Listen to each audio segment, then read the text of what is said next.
False promises, big jumlas, expensive ads, catchy slogans. Event management is what BJP is best at. Shri Rahul Gandhi in the ongoing parliament session asked whether the Modi government proposes to complete full vaccination of all adults by December 2021. To this, the Modi government told the parliament that it couldn't give a fixed timeline for the completion of the COVID-19 vaccination drive at present. Remember, just a few months back, the BJP ministers were claiming to vaccinate all the adults by December 2021. Shri Rahul Gandhi has been questioning and suggesting measures to improve the Modi government's vaccination policy since August 2020.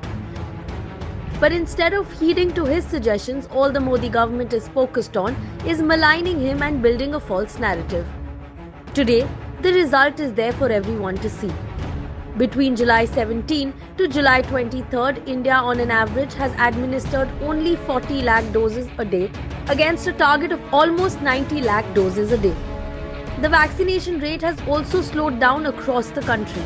An average of 62.1 lakh doses of COVID-19 vaccines were administered daily in the last week of June. This number dropped drastically to 41.8 lakh in the first few days of July. The daily average dropped even further to 35 lakh doses between July 5th and July 11th. India to date has fully vaccinated only 6.48% of its population and is lagging way behind the other countries. Even if we compare the population that has received one dose, India has not done enough.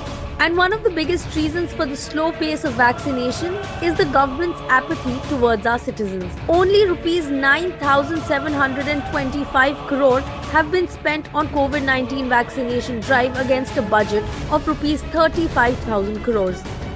The need of the hour was to show swiftness in carrying out universal vaccination as well as increasing its pace as an efficient means of preventing further devastation from imminent waves. Instead, the Modi government has chosen big banners, headlines, and event management to tackle this evolving pandemic.